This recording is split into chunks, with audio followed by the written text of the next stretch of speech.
I've worked with many clients that are incredibly frustrated that their dog keeps chasing birds, squirrels, their cat, or anything else that moves.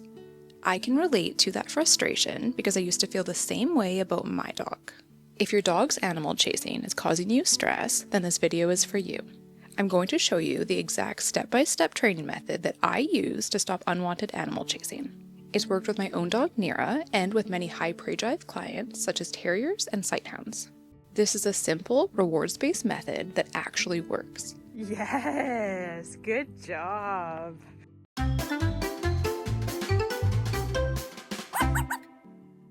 About 10 years ago, I was feeling really frustrated with my dog Nira. She's a corgi cattle dog, and her desire to chase anything that moved, even my hair, was off the charts. If it moved, she was after it. Then one day, when I was hiking with her as a puppy, I learned exactly what happens if she actually catches the animal that she's chasing. She killed a cute little rodent. I felt so guilty and so frustrated. One of my favorite hobbies is hiking, and I really wanted to bring Nira with me, but it was clear that doing so off-leash would be a safety concern. What if she chased an animal off a cliff? Or if she chased the wrong animal, such as a bear? Or what if she herself killed another animal? Honestly, I was frustrated and disappointed. I'd imagined all of the fun hiking trips that we would do together, and now they just seemed massively out of reach. I knew that I could just keep her on leash for hikes, but for both of our enjoyment, I wanted to be able to let her run free. Plus, keeping her on leash for hikes didn't solve the increasing concerns that I had for the safety of my cat at home. I wanted Nira to be able to spot an animal, watch it, but not chase it. I wondered if that was even a fair request for a herding breed though. They're literally bred to chase. Could a dog like Nira, with such strong prey drive, actually learn to not chase animals? I'm happy to report that I came up with a training solution that kept Nira happy and kept everyone safe. Now in this video, I'm going to teach you that training method. First though, I would love to hear your story. Why did you click on this video? Please drop a comment telling me your dog's breed, what animals they love to chase, and how frustrated you're feeling on a scale of 1 to 10. Before we dive into the training steps, we need to talk about why dogs chase animals in the first place. Prey drive is a dog's natural instinct to find, chase, and catch prey. It might seem hard to believe looking at a Chihuahua puppy, but dogs descended from wolves. We domesticated dogs, and now we provide all of the food that they need, but that desire to chase is still embedded in them. If we want our dog to be able to spot an animal but not chase it, we need to fairly and kindly teach them that skill, since it's not their natural instinct. There are a few things that you're going to need to be successful at this training. First, a loaded marker word. You'll hear me say yes when Nira does the right thing. Nira, leave it.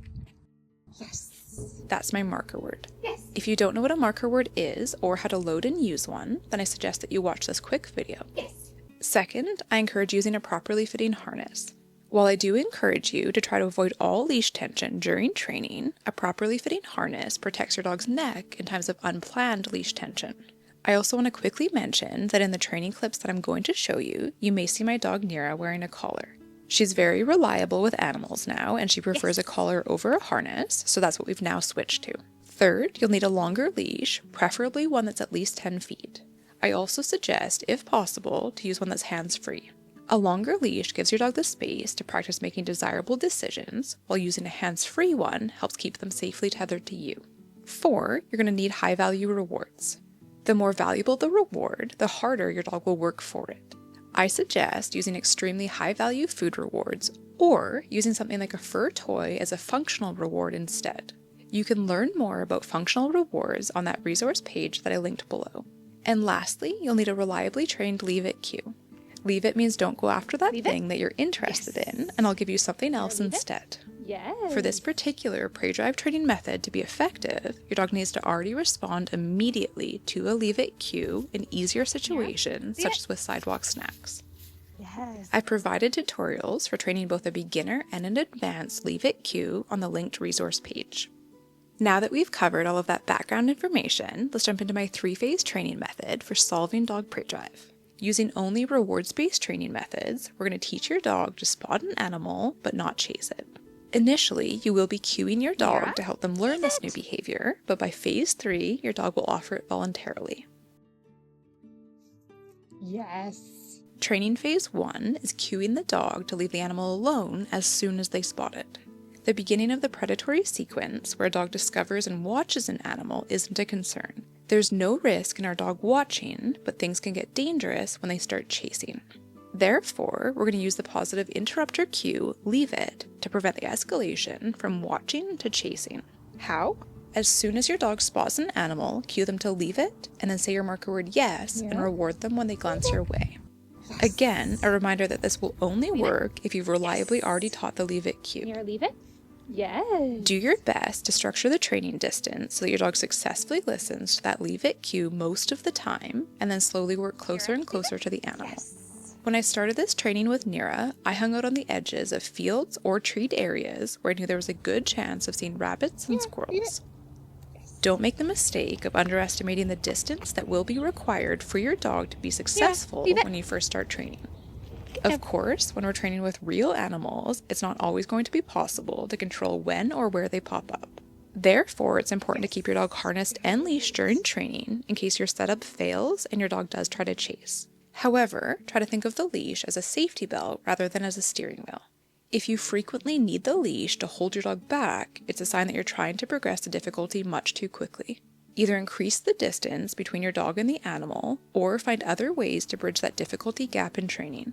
That's a good place to mention that in this video, I'm giving you a brief overview and demonstration of my prey drive training process, but if you want more help, I encourage you to check out my book, Stop Chasing. It's packed with bonus training tips, including how to use functional rewards and why they're so effective, extra training exercises if you're struggling to get your dog to listen to that leave it cue when they spot an animal, how to adjust this training if your dog is chasing an indoor animal, such as your cat, and also how to incorporate this 3-phase training method into a full plan that includes management and replacement outlets for best results. I'm really proud of the full program that I created, and I do encourage you to check it out. Links for both the print and the digital version are provided in the video description and the pinned comment. Training phase 2 is letting your dog practice watching animals. Once your dog is reliably listening to that leave it cue when they spot an animal, it's time to practice phasing out the cueing. Yes. To do so, go back to the distance that you started at in phase 1. However, this time rather than cueing your dog to leave it the second that they spot the animal, instead start counting in your head and let them watch for 3 to 5 seconds. There are 2 things that might happen. First, your dog's predatory instincts kick in and they start to chase after that animal. If that happens, immediately cue leave it to get them back to you. One of the reasons that we built such a strong reinforcement history in phase 1 is so that leave it would work as an emergency cue if your dog ever does chase an animal. The second thing that might happen during this phase 2 is that you count to 5 in your head and your dog is still standing there calmly watching that animal. If that's happened, then mark yes to let your dog know that they did the behavior you wanted and then reward them. Celebrate this big time. Your dog is now learning how to spot an animal, watch it, but not pursue it. Remember that this goes against every instinct in their body, so it's a massive moment. Once your dog can reliably watch an animal for those full 5 seconds, then slowly work closer and closer to it. And lastly, in phase 3, you're going to make all of this a voluntary behavior that you don't need to cue at all. My ultimate goal with Nira was for her to be able to regulate herself. I wanted her to be able to spot an animal and choose not to chase it without me having to cue her at all. Yes. That's what this phase starts to teach. During phase 2, you built a strong reinforcement history of your dog calmly watching an animal for a few seconds before you marked and rewarded. Yes. Now it's time to see what happens without any intervention. This time, when your dog spots an animal, just watch, wait, and try to start counting seconds in your head. Again, 2 things may happen. First, after a longer duration of watching, those predatory instincts might become too much and your dog will decide to chase. If that happens, use your emergency leave it cue to get them back to you. Try to make a mental note of how long your dog lasted before they started chasing. Next time you're a similar distance away from an animal, try to cue leave it a few seconds before the duration when your dog started chasing. Over time, gradually let them watch for longer and longer. Ideally, the second thing that might happen is that your dog doesn't chase that animal. Instead, after a while of watching, they voluntarily glance back at you for the reward rather than chasing that animal. Yes, come here. Mark and reward this big time. Your dog just successfully voluntarily disengaged from an animal. Yes, good job. Reward that, and then over time, practice at closer and closer distances. Those are the 3 training phases that I personally used with my dog, and I've now taught to numerous clients with great success. With consistency and repetition, I'm confident that they'll help you as well. If you want more detailed instructions and training tips, then I encourage you to check out my book, Stop Chasing. Happy training! I'll see you in the next video.